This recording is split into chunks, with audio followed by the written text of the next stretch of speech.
말들을 자주 하잖아요.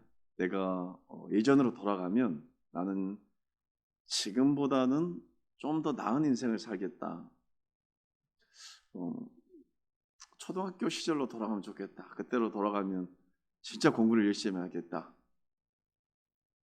제 나이가 지금 이제 48이지 않습니까? 야, 10년 전으로만 돌아가도 내가 그때는 좀 더 지금 예전의 시절보다는 좀 더 열심히 살아보겠다. 또 어떤 일을 안 하겠다. 어떤 일은 꼭 하겠다. 이런 말들 하잖아요. 그런데 지혜가 없는 사람은 지혜가 없는 상태에서 다시 우리가 10년 전으로 돌아가고 초등학교 때로 돌아간다 해서 인생이 얼마나 변할까요? 제 생각인데 돌아가 보지는 않았으니까 제 생각인데 무지한 인간은 똑같은 패턴으로 살아서 아마 지금 자기가 놓여 있는 그 자리의 그 모습으로 그대로 오지 않을까, 이런 생각을 저는 한번 짐작해 봅니다. 우리가 잠언서의 말씀을 쭉 살피고 있잖아요. 지혜로운 자는 어떤 자이고 어리석은 자는 어떤 자인가. 그리고 잠언서는 어느 보편적인, 그러니까 일반적인 원리에서 나타나는 어느 현상들에 대해서도 말을 한다고 제가 지난 시간에 말씀을 드렸지 않습니까? 오늘 본문도 지혜로운 자는 어떤 자고 어리석은 자는 어떤 자인가에 대해서 명확히 말해주고 있어요. 성경은 1.1획도 틀림없는 하나님의 말씀이라는 것을 여러분들 믿고 계시죠? 기독교의 첫 시작은 여기서부터 믿는 거예요. 제가 여러분들에게 좀 더 정리해 드리겠습니다. 내가 자다가 꿈을 꿨어요. 그리고 어디 가다가 산을 올라가다 환상을 들었어요. 좋습니다. 하지만 그건 진리가 될 수가 없어요. 기독교에서 진리라고 말하는 것은 성경 66권에 기록되어 있는 하나님의 말씀만이 우리는 진리라고 하는 거예요. 자, 설교자가 설교를 합니다. 여러분들이 잘 명심해야 될 것이, 여러분들은 앉아서 아멘 하잖아요. 아무 때나 아멘 하면 되는 게 아니에요. 어떤 자세로 앉아 있어야 되냐면, 저 설교자가 정말 성경의 말씀을 제대로 전하고 있는가, 아니면 자기 소리하고 있는가, 자기 인생의 경험이나 인생의 철학이라든가 자기의 정치적 사상이라든가, 혹시 이 자리에 앉아서 목사가 정치 이야기하고 있는가, 경제 이야기하고 있는가, 자기 철학 이야기하고 있는가, 자기 자랑하고 있는가. 그러면 설교가 아닌 거죠. 그는 사담일 뿐이죠. 제가 왜 이런 말을 하냐면, 과연 성경, 진리의 성경이 지혜로운 자는 어떤 자고 어리석은 자는 어떤 자라고 명확히 말했을 때는 우리는 내 자신을 비춰보는 거예요. 나는 정말 어리석은 자인가, 지혜로운 자인가. 어떨 때는 지혜로운 행동도 했을 거고 어떨 때는 어리석은 행동도 했을 것이고, 그래서 지금 현재 내 모습이 그대로 드러나는 거예요. 오늘 본문이 이러한 내용들을 쭉 설명합니다. 어리석은 자는 거만한 자와도 마찬가지예요. 1절을 볼까요? 지혜로운 아들은 아비의 훈계를 들으나 그랬어요. 지혜로운 사람들은 아비의 훈계, 어느 권위자, 자, 아버지라고 표현할 수가 있죠. 아버지의 훈계를 들은다라는 거예요. 들은다라는 것은 무슨 의미가 있냐면 귀를 연다는 거예요. 이 자가 지혜롭다 이렇게 말하고 있어요. 그런데 거만한 자는 듣지 않는다. 무엇을 꾸지람을 즐겨 듣지 아니한다 이렇게 말하고 있어요. 이거는 우리들의 인생을 살아가면서도 우리 주위 사람들을 통해서도 알 수가 있고 우리 자신을 통해서도 알 수가 있어요. 여러분들은 남의 말을 잘 듣습니까? 잠언서는 말의 소중함, 또 말을 어떻게 듣느냐, 어떻게 말을 하느냐, 말에 관련된 엄청난 교훈들이 주어져요. 여기서 꾸지람이라고 기록되어 있잖아요. 1절에 여기서 꾸지람은 말로 하는 징계가 될 수 있고 육체적 징계도 포함되어 있어요. 요즘 시절에 아이들만 때려도 이건 아동 폭행인데, 그만큼 잘 받아들이는 자세가 필요하다는 거예요. 그런 자가 지혜롭다라는 거예요. 근데 이 남의 말, 그러니까 훈계를 듣지 않는 자의 어느 특성이 있습니다. 어떤 특성이 있을까요? 고집이 세요. 내 주장이 강해요. 그런 자를 거만한 자죠. 이 거만한 행위를 하는 자들은 그냥 안 듣는 것에서 멈추는 것이 아니라 충고를 하는 자들을 공격해요. 우리 일상에 살아가면서 우리 주위 사람들을 한번 여러분들이 자꾸 오버립 해보세요. 좋은 정말 충언을 해준데 충언을 해줘서 나 듣기 싫어가 아니에요. 항상 듣기 싫은 데서 멈추는 것이 아니라 충언을 해준 자를 공격을 한다니까요. 아니, 저는요 하나님 말씀밖에 안 들읍니다. 나는 사람 말을 안 들어도 하나님 말씀에서는 무조건 순종합니다. 이럴 때는 뭐라고 말하냐면 웃긴 소리 하지 마세요 이렇게 말하죠. 이런 자들은 하나님의 말씀에서도 불순종하잖아요. 하나님 말씀에 불순종한 사람들이 있습니다. 그런 사람들은 사실상 하나님을 대적하는 자와 같아요. 그런 자를 어리석다. 이 거만한 자들이죠. 이 거만한 자들은 자신들의 잘못을 인정하기를 거부함으로 타인이 지적하는 그 비난을 참을 수가 없어요. 중요한 겁니다. 참을 수 없다. 충언, 지적을 들을 수 없다. 비난을 참을 수 없다. 곧 그는 그의 잘못된 행동을 개선될 수가 없다로 연결되는 거예요.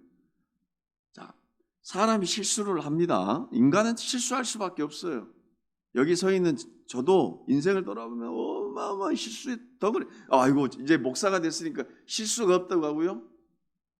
그렇게 실수가 예전과 비교해봐도 뭐 큰 차이도 안 난 것 같아요. 네. 실수 덩어리라니까요. 인간은 그래요. 인간은 그렇습니다. 나는 목사니까 실수가 없는 사람입니다. 이러면 이 자체가 교만한 거예요. 실수 덩어리. 그런데 실수 덩어리인 인간이 타인의 말, 그러니까 진심으로 하는 조언, 1장에서는 아들은 아비의 훈계라 했습니다. 아버지가 하는 훈계이기 때문에 이것은 정말 지혜로운 훈계입니다. 우리 잠언서 맥락상. 안 들어버렸다는 것은 뭐냐면 똑같은 행동의 패턴을 하는 거예요. 그런데 그 사람은 10년 전이나 나이를 먹어도 한결같이 실수의 부분은 비슷한 것으로 드러나요. 음란한 행동을 하지 않습니까? 이 사람은 한결같이 또 세월이 흘러도 똑같은 모습에서 실수가 나와요. 그 연약한 부분이죠. 그게. 어떤 사람은 뭐 어떤 게 있을까요? 여러 가지가 있겠죠. 뭐 여기서 일일이 거론할 수가 없겠지만 개선이 안 되는 거예요. 개선이. 왜? 귀를 막아버렸기 때문에. 귀를 막아버렸기 때문에. 또 3절을 볼까요? 말의 문제, 입의 문제에 대해서 이렇게 거론하고 있는데 잠언서는 제 손 보실래요? 입 조심하라고 수차례 지적을 하고 있는데 10장 14절을 한번 볼까요?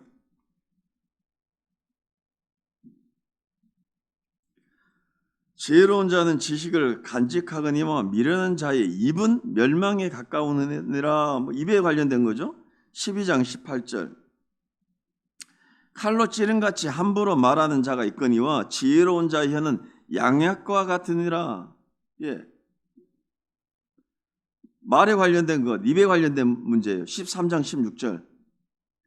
무릇 슬기로운 자는 지식으로 행하거니와 미련한 자는 자기의 미련한 것을 나타내느니라. 자, 17장 27절.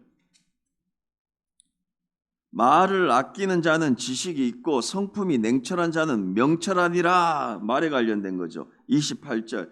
미련한 자라도 잠잠하면, 자, 입에 관련된 문제예요. 지혜로운 자로 여겨지고 그의 입술은 닫히면 슬기로운 자로 여겨지느니라. 말의 절제함. 말의 절제함에 대해서 말하고 있어요. 잠언서에서. 그리고 수다스러운 사람들의 결과에 대해서 말하고 있어요. 한마디로 말해서 말 조심하라는 거예요. 그리고 말을 하더라도 어떤 말을 하느냐가 중요하다라는 거예요. 말로 사람을 죽일 수도 있고 살릴 수도 있다라는 거예요. 말을 많이 하면 온갖 문제에 봉착한다는 거예요. 이 사람이 무지한 사람들, 그러니까 내가 잘 모르겠어. 그러면 어지간하면 입을 다물으라는 거예요. 차라리 입을 다물고 있는 것이 더 당신을 내게 유익할 거다. 말을 많이 하면 온갖 문제에 봉착한다. 저도 자식을 키우다 보니까 자꾸 자식들한테 야, 아이들 어떻게 너희들이 이거 해? 이렇게 사는 게 맞는 거야? 야, 이렇게 야, 하지 마. 이거 해. 제가 막 판단을 해버리는 거예요. 이거 해. 하지 마. 이게 좋은 거야. 이게 옳은 거야. 이렇게 판단을. 근데 곰곰이 생각해 보면 야, 그게 맞나? 나도 지금 헷갈리거든요. 근데 자식들한테 마치 내가 모든 것을 깨트는 사람 가지고 제가 진리인 것 마냥 맞다 틀리다 해버리는 거예요. 그래서 곰곰이 이 말씀을 준비하면서 때로는 자식들의 어떤 인생을 위해서 묵묵히 뒤에서 기도하고 또 하나님의 뜻을 구하고 또 자식들이 선택할 수 있는 기회를 줘야 되는데 하지마 해. 어떻게 마치 내가 모든 것을 플랜을 짜줘 버리려고 하는 성향이 있어요. 어리석은 거죠. 그러니까 지혜로운 사람은 그러니까 그렇다면 말을 하지 말란 말입니까? 그게 아니라 이 잠언서에서 뭐라고 하는 거냐면 지혜로운 사람은 말을 안 하는 것이 아니라 말을 그래서 어떻게는 신중하게 말을 하라는 거예요. 생각해보고 또 생각해보고 또 생각해보고 말을 하라는 거예요. 유튜브에 얼마나 코로나 막 나올 때만 해도 코로나가 하나님께서 이 코로나 질병을 뿌리셔가지고 이 대한민국을 회개시키기 위해서 코로나를 하나님이 뿌리셨다는 막았지 않은 소리를 하고 얼마나 욕 얻어먹었습니까? 특별히 예수 믿는 사람들은 말을 신중하게 가려서 해라.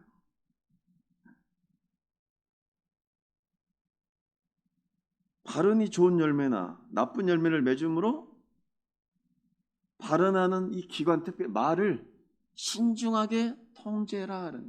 열매가 맺는다는 거예요. 열매.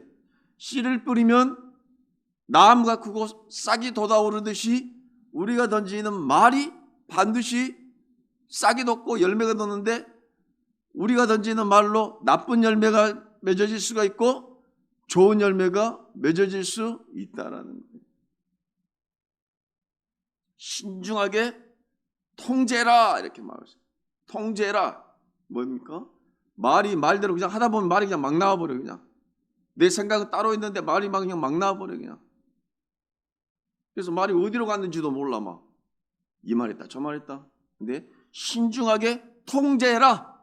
생각이 입술을 잡아라 라는 거예요. 또 오늘 본문은 게으름과 근면에 대해서도 말하고 있어요.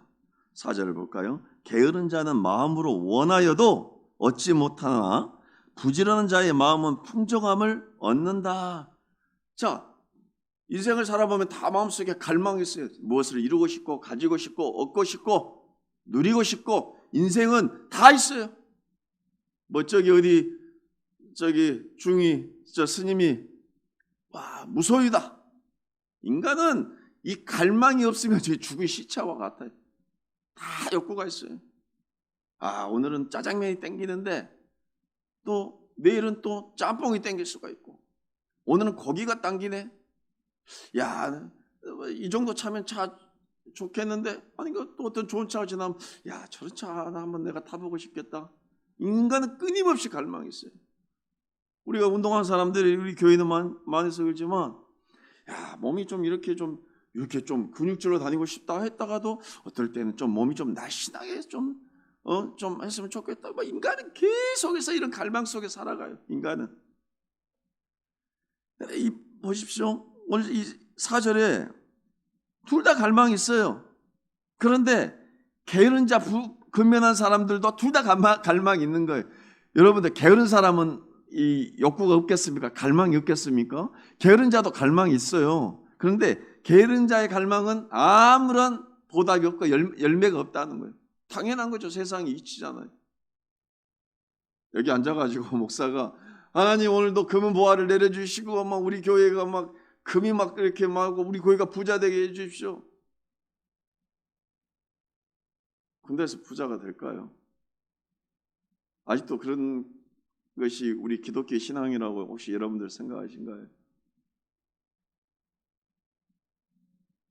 제가 너무 극단적으로 간 것 같은데 여하튼 게으른 자의 갈망은 보답이 없어요.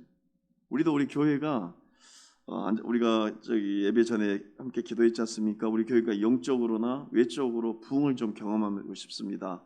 여기서 부흥이라는 것은 사람이 숫자가 모이는 것도 부흥이지만 좀 영적으로나 내적으로나 좀 교회가 좀 사람들이 좀 모여서 함께 예배드리는 그런 공동체가 되고 싶은데 물론 기도해야 되지 맞습니다. 1차적으로 기도를 해야 되지만 또 주위 사람 나가서 복음을 전하고 또 사람들하고 좋은 관계를 맺고 좀 내가 좀 섬기고 해서 사람들이 저 사람들이 다니는 교회를 우리가 같이 한번 다녀보고 싶다 이렇게 자꾸 감동을 줘야 되잖아요.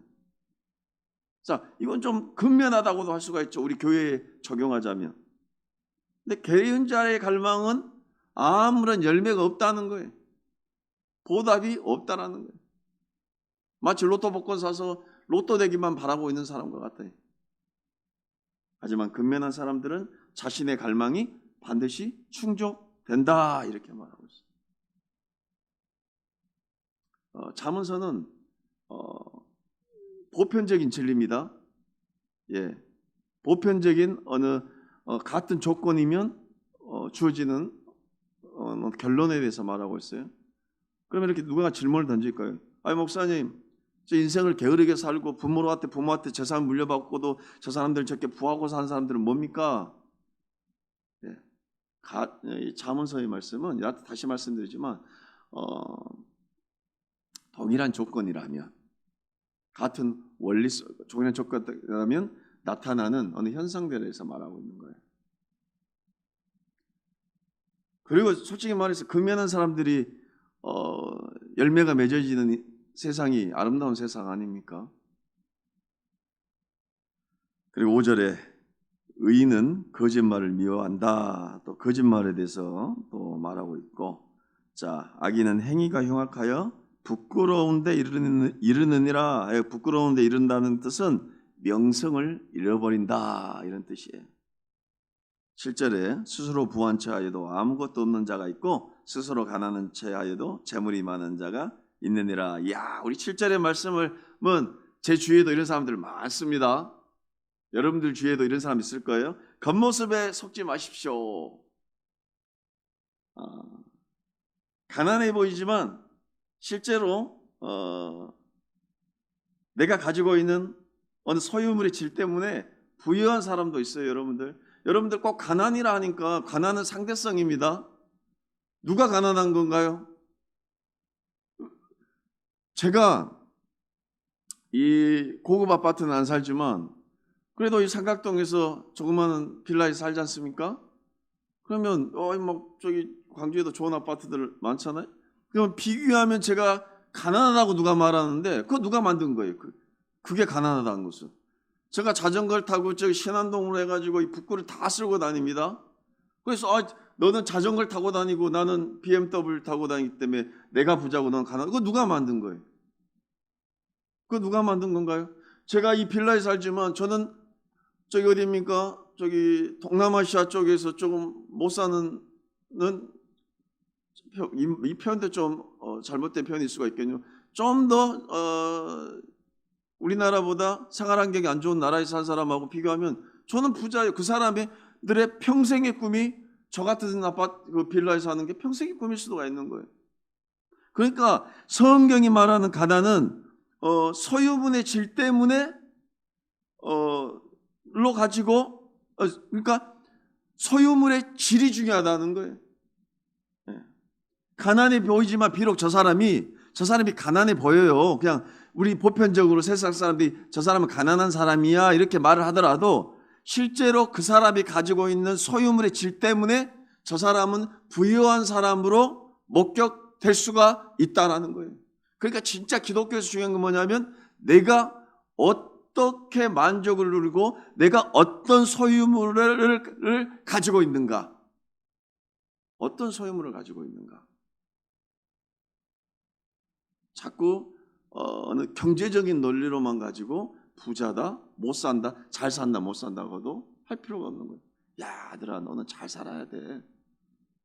아들이 질문을 던질 수가 있죠. 아빠, 나보고 잘 살아라면 어떻게 사는 게 잘 사는 겁니까? 돈을 많이 벌어야지. 그게 잘 사는 거야. 아니, 진짜 이거 사람은 그런 아빠는 빵점이에요. 어떻게 사는가가 중요한 말이에요. 근데 기독교가, 교회가, 우리가 기도하면서 하나님, 우리가 잘 살게 해주십시오. 그럼 잘 살게 해주라는 그 뜻 안에 우리가 그 기도 내용 안에 어떤 의미를 담고 있는가? 아파트를 큰 걸 사게 해주십시오. 고급 차를 사게 해주십시오.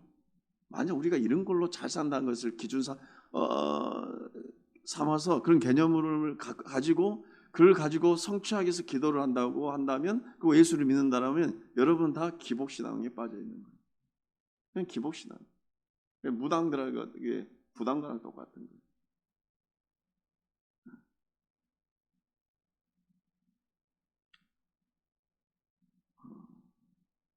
그래서 뭐 8절도 그러한 맥락에서 재물에 관련돼서 이렇게 이야기하고 있습니다. 결국 이 재물은 실제로 돈은 실제로 인간을 일상 가운데서 우리가 자문서 이전에도 살펴봤지만 일상 가운데서 우리를 어느 정도 보호해 줄 수는 있어요. 아프면 병원비도 내야 되고 또 이왕이면 좀 뭡니까 좀 주거 환경도 좋은 데 살면 좀 내가 안정되게 살 수도 있고 또 이왕이면 좀 좋은 음식을 먹으면 또 건강해질 수도 있고 또 코로나 시국에 내가 좀 여유가 있으면 돈이 좀 있으면 좀 이렇게 사람들을 거리를 두고 살 수가 있지 않습니까? 근데 돈이 없으면 생계 현장에 뛰어나가서 여러 또 사람들을 만나다 보면 위험에 노출되고 그런 것들은 그러니까 돈은 나를 어느 정도 이렇게 보호해 줄 수는 있어요. 하지만 돈은 실제로 우리의 생명을 보호해 준다고 할 수가 없는 거예요. 우리의 진짜 생명을 보여준다는 것은 세상의 것으로는 단 하나도 보호해 주는 것 같이 보이지만 잠깐 보여주고 좀 이렇게 어느 정도는 보여주지만 진짜 보여주는 것은 무엇이냐면 하나님께서 우리를 보호해 주신다. 생명도 돈이 우리의 생명을 책임져 주진 않으니까. 아프면 병원 가서 수술하고 맞습니다. 하지만 그 돈이 나의 생명의 영원한 생명을 책임져 주지 않는다는 것.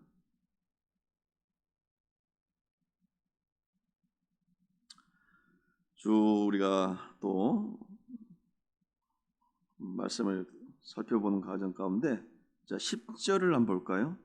10절에서도 교만을 권명과 연관시켰는데 자 10절에 한번 읽어보겠습니다. 교만에서는 다툼만 일어날 뿐이 아니라 권면을 듣는 자는 지혜가 있다. 교만은 뭐 여러 가지로 우리가 해석할 수가 있는데 저 사람 여러분들이 친구를 사귀거나 뭐 내가 직장 동료거나 내가 어떤 또 부하 직원을 고용을 한다면 여러분 교만한 사람 구하고 싶습니까? 같이 있고 싶습니까? 교만한 사람하고 있다면 정말 재수가 없고 밥맛이 없을 때가 있어요. 기독교에서 가장 좀 사람들 나쁘게 나쁜 사람들을 이렇게 우리가 말을 할 때 그런 사람들을 교만하다는 표현 많이 쓰잖아요. 근데 세상 사람들은 기독교 아닌 사람들은 교만하다는 말을 잘 사용하지 않거든요.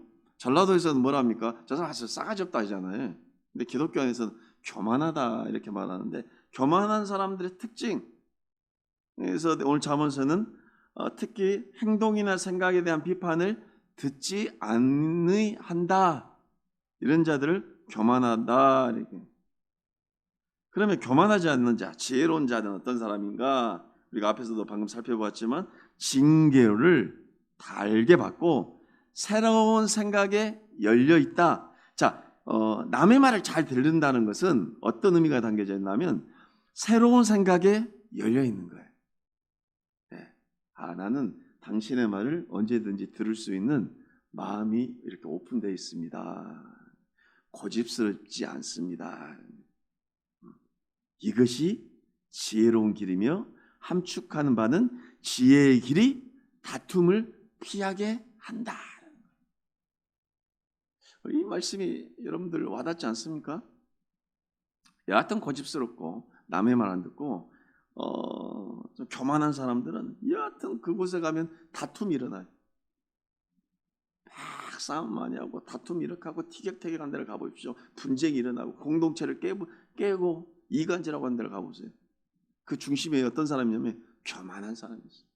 고집스러운 사람. 남의 말 안 들어요. 이 교회 공동체 안에서도 이게 가장 조심해야 될 겁니다. 가장 조심해야 돼요. 교회 공동체가 강한 카리스마를 가지고 나를 따르라. 교회 공동체는 그런 공동체가 아니에요. 그건 공동체가 아니죠. 귀를 열고 마음을 열고 받아들일 마음을 쫙 열고 함께 세워나가는 것이 교회 공동체다. 그러니까 교회 공동체는 교만한 공동체가 돼서는 안 되죠. 지혜로운 공동체가 돼야 된다. 생각이 열려야 된다. 새로운 생각이 늘 열려 있어야 된다. 11절에서는 또 재물에 대해서 또 거론하고 있어요. 망령되이 얻은 재물은 줄어가고 손으로 모은 것은 늘어가느니라. 옳은 방법과 잘못된 방법 사이에는 대조가 이렇게 있는데, 잘못된 길은 재물을 빠르게 얻으려는 계획, 이런 것들은 반드시 실패된다 이렇게 말해요. 재물을 빨리 얻으려고 하면. 우리 주변에도 이런 사람들 많죠. 20장 21절에 기록되어 있는데 20장 21절 제가 읽을까요? 처음에 속히 잡은 산업은 마침내 복이 되지 아니하느니라. 이렇게. 야, 몇천 수천 년 전에 기록된 이 성경의 말씀이 오늘날 이 시대에 살아간 우리에게도 이렇게 명확히 교훈이 돼요. 처음에 속히 잡은 산업은 마침내 복이 되지 아니한다.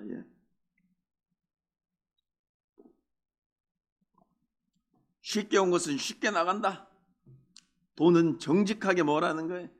정직하게 모으면 시간을 견디며 지속될 것임을 제안하고 있어요.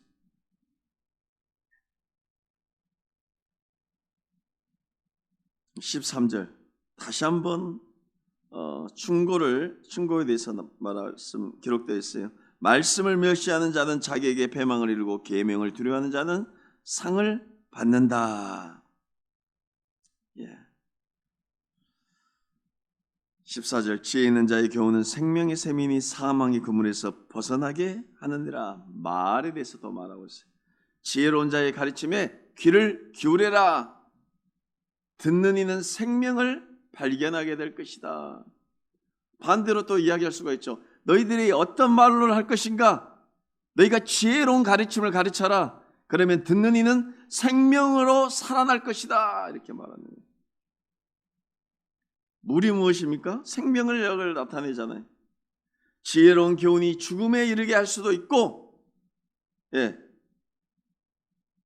말을 번복해야겠군요. 지혜로운 교훈이 죽음에 이르게 할 수도 있는 상황을 피하게 한다. 이렇게 말하고 있어요. 사람이 죽어가더라도 지혜로운 자의 교훈이 사람을 살릴 수 있다. 여러분들이 누구 말을 듣고 어떤 말에 귀를 기울이고 어떤 말에 반응하느냐에 따라서 여러분에게 생명이 달려있다는 거예요.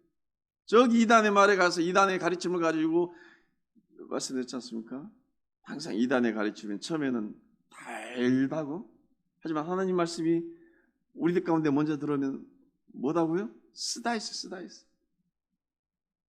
죄 있는 인간에게 하나님 말씀이 딱 들어오면 부딪혀. 거부 반응이에요. 하지만 쓴 것이 단 것으로 바뀐다. 누구의 말에 요즘 귀를 기울이고 살아가신가요? 제가 여기서 제 말 들으십시오라고 한 것은 아니고 하나님의 말씀에 가까이 하시면서 하나님의 말씀의 그 교훈을 늘 따라서 살아가십시오. 그러면 여러분의 생명이 살아납니다. 영혼이 살아납니다. 내 영혼이 잘된 것 같이 내가 범사에 잘되고 강건하기를 간구하노라.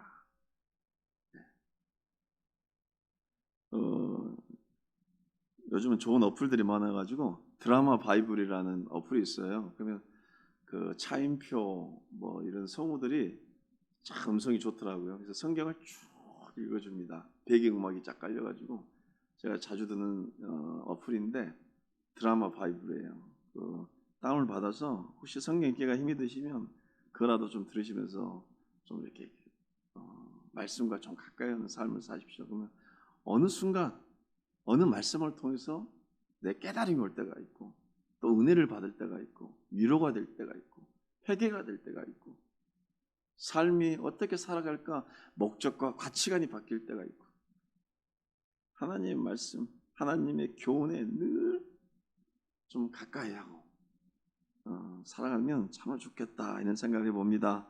15절에 선한 자와 사악한 자에 대해서 말하고 있는데 선한 통찰력을 지닌 자는 삶에서 은혜로 보상을 받고 사악한 자의 길은 험하다. 16절에 슬기로운 자는 어떤 자인가? 냉정하게 행동하는 자가 슬기로운 자다 이렇게 말하고 있어요. 어떻게 행동을 해야 되냐? 늘 상황을 고려하는 거예요. 여러분들 이거 자기 자신에게만 적용시키지 마십시오. 남에게도 적용시켜 주십시오. 왜 저 사람이 저런 행동을 할까? 여러분이 슬기로운 자라면 저 사람이 저런 상황이기 때문에 좀 그런 거야. 또 이렇게 우리가 해석을 해볼 필요가 있잖아요. 사람이 나랑 다 똑같지 않아요. 성향도 똑같지 않아요. 취미가 다 똑같지도 않고 내 몸의 체질도 똑같지가 않아요. 나는 더운데 저 사람이 추울 수가 있고 나는 지금 비교적 좀 온도가 좀 적당한데 저 사람은 더울 수가 있는 분.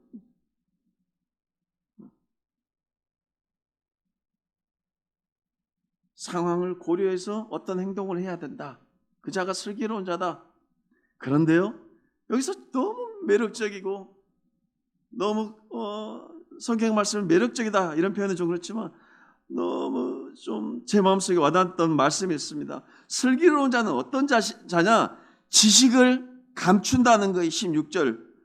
무릇 슬기로운 자는 지식으로 행하거니와 미련한 자는 자기의 미련한 것을 나타낸다. 이게 무슨 말이냐면 그들의 지식에 대해서 구태에 말하지 않는다라는 거예요. 12장 23절을 볼까요? 12장 23절. 슬기로운 자는 지식을 감추어도 미련한 자의 마음은 미련한 것을 전파한다.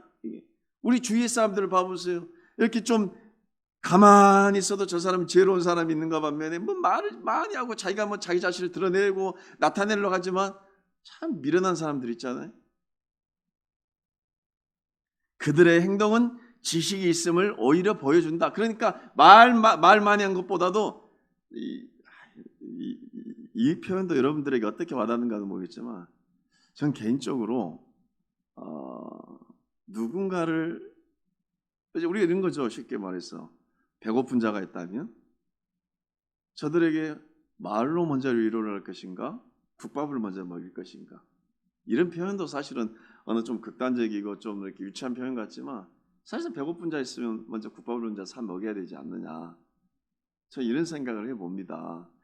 그리고 나서 우리가 위로를 하는 것 좋죠.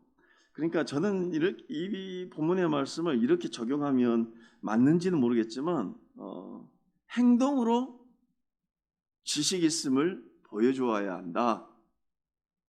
우리가 복음의 말씀을 알고 복음을 소유한 자고 예수를 그리스도로 모시고 섬기는 하나님의 백성 그분의 자녀라면 삶으로 보여주는 거죠. 왜? 여호와를 경외함이 지식의 근본이라 했잖아요. 잠언서에서 시작할 때 여호와를 경외함이 지식의 근본이니까 내가 여호와를 경외합니다. 여호와의 지식이 있는 자고 내가 복음을 소유한 자입니다. 그러면 행동으로 보여주면 되는 거예요. 여러 가지로 보여줄 수가 있겠죠. 삶으로. 하지만 미련한 자들은 지혜가 없는 자들은 어리석은 자들은 교만한 자들은 자신들의 행동과 그들의 말로 미련한 것들을 나타내 버린다. 이렇게 행동으로 나타낸다 버린다는 거예요.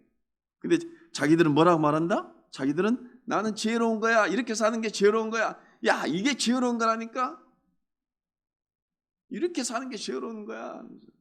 야,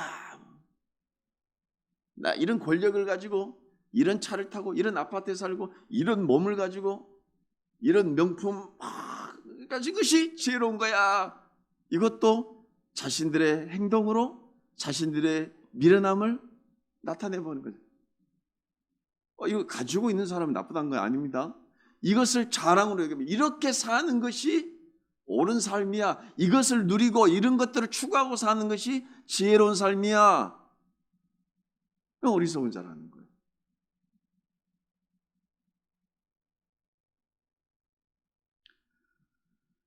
자, 우리가 쭉 이제 말씀을 계속해서 내려가 볼까요? 18절에 훈계를 저버린 자, 오늘 본문은 여하튼 훈계를 저버리는 자, 말을 듣지 않는 자, 귀를 막는 자에 대해서 수차례 거론하고 있습니다. 18절, 훈계를 저버린 자에게는 궁핍과 수욕이 이르거니와 징계를 받는 자는 존영을 받는다. 예, 여기서 궁핍, 왜 훈계를 듣지 않는데 궁핍이 있을까? 여러분들 좀 이 말이 이해가 되신가요? 안 되신가요? 저는 이해가 됩니다. 귀를 막은 사람은 이렇게 또 고집스러운 사람들을 보면 한결같이 좀 이렇게 가난하거나 좀 이렇게 좀 그 세상 속에서 함께 공동체 생활도 잘 적응을 못하고 이런 사람들 많아요. 18절, 훈계를 저버린 자에게는 궁핍과 수욕이 이르거니와 경계를 받는 자는 존영을 받는다. 예. 이게 경계를 받는다. 혹시 이 말에 대해서 여러분들 이해 가셨나요? 이 경계를 받는다는 건 뭐냐면 이 말이에요. 어떠한 좋은 행복하고 즐거운 일이 있을지라도 자신에게 중요한 임무, 그러니까 내가 해야 될 일, 업무에 집중하는 것. 경계병이 그러잖아요. 아무리 경계병이 군대에서 보철 쓴 경계병이 보철 서고 있는데 옆에서 아무리 좋은 일이 있다고 해서 여기에 전라도 말로 해차를 해버리면, 딴짓을 해버리면, 거기에 집중을 팔려버리면 간첩이 와도 뚫려버리는 거잖아요. 예. 경계를 받는 자는 존영을 받는다. 예. 보상을 받는다는 거죠. 그리고 20절에 지혜로운 자와 동행을 하면 지혜를 얻는다. 여러분들 누구랑 동행하신가요? 우리가 찬송가 부르죠. 주와 함께 동행을 하면서 주가 나를 친구 삼으셨네. 지혜로운 자와 동행을 하면 지혜를 얻는다. 반면 미련한 자와 동행을 하면, 즉 관계를 가지면 어려운 시간을 가지게 될 것이다. 관계를 가진 사람에게 영향을 받고 또 영향을 주는 거예요. 서로 간에 나쁜 영향을 주고받는 거예요. 예. 나쁜 영향을 서로 간에 주고받는 거예요. 유유상종. 그런데 신기한 게 있습니다. 사람들은 자신들과 같은 자들에게 매력을 느낀다. 딱 보면 안다는 거예요. 그래서 매력을 느껴. 나쁘지 않은 놈들은 안다는 거예요. 그래서 매력을 느낀다는 거예요. 네. 서로 간에 나쁜 영향력을 주고받는다. 그래서 결론으로는 망한다는 거예요. 근데 망하는 과정에서는 자기들이 망한 줄을 모른다는 거예요. 누구랑 관계를 가질 것인가?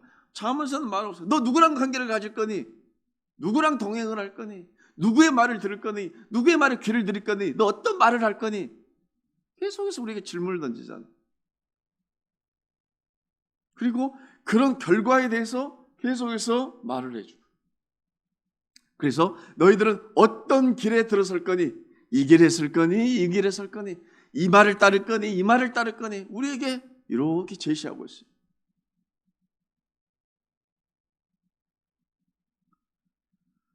아마 21절부터는 결과에 대해서 말씀하는 것과 같이 비춰집니다. 재앙은 죄인을 따르고 선한 보응은 의인에게 이른다. 의인은 선한 보응을 추구할 필요가 없죠. 자연스럽게 그들의 의의 결과로 선한 보응이 그들에게 온다는 거예요. 막 추구하는 것이 아니라 내가 선한 삶을 살잖아요. 예. 그런데 자연스럽게 의인에게는 의인의 삶을 사는 거예요. 하나님을 경외하는 삶을 살고 예수 그리스도를 와 함께 동행하는 삶을 살고 경건한 삶을 살고, 그러니까 내가 무엇을 막 추구하고 무엇을 얻고자 하는 것이 아닌데도 불구하고 선한 결과가 나타나는 거예요. 내가 어느 누군가를 섬겨요? 그냥 뭐 어디 좀 저 싸구려 저기 자판기 커피라도 한 잔 누군가를 섬겼는데 잊어먹었는데도 선한 결과로 보응을 받는다. 아니 뭐 그런 적이 없던데요. 나는 죽어도 욕을 얻어먹었는데. 하지만 내 삶 가운데서 우리는 믿는 자는 하나님께서 어떠한 방식을 통해서라도 우리에게 보응해 주신다. 자꾸 내가 판단하지 말고. 전 그렇게 믿어요.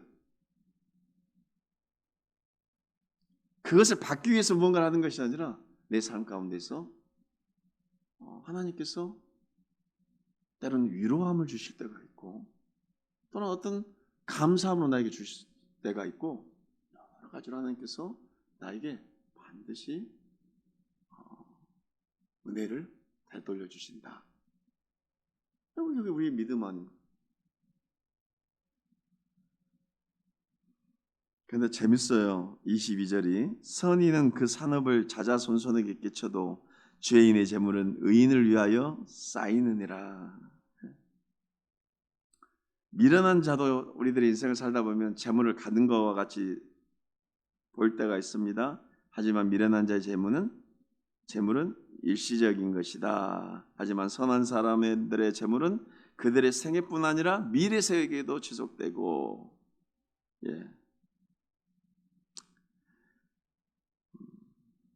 하지만 우리들의 삶 가운데 이렇게 오해가 될 때가 있습니다.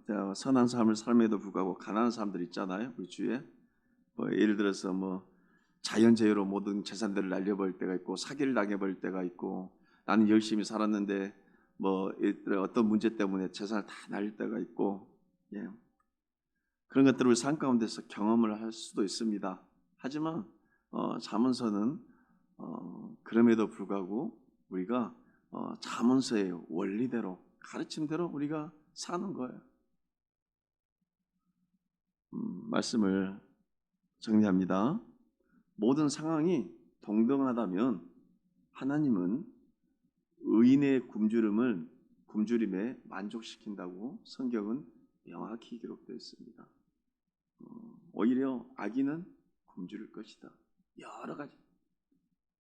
미련한 자는 게으르거나 사참이 음식을 탐욕을 얻는데 필요한 돈을 많이 사용하지만 지혜로운 자는 그러한 것들로 인생을 헛되게 소비하지 아니하고 늘 경건함으로 또 지혜로운 자의 모습으로 살아간다고 잠언서는 말하고 있습니다. 어떠신가요? 오늘 잠언서 말씀 13장의 말씀을 우리가 한번 좀 가볍게 이렇게 살펴보았습니다. 이 말씀이 여러분들의 삶 가운데 여러분들을 이끄시는 그런 귀한 가르침이 되시고 교훈이 되시기를 주님의 이름으로 소망하며 될 수 있으면 우리가 우리들의 인생을 우리들의 주관대로 살지 말고 성경의 말씀, 특별히 잠언서의 가르침에 따라 우리가 경건한 사람으로 살아가기를 주님의 이름으로 소망합니다. 기도하겠습니다.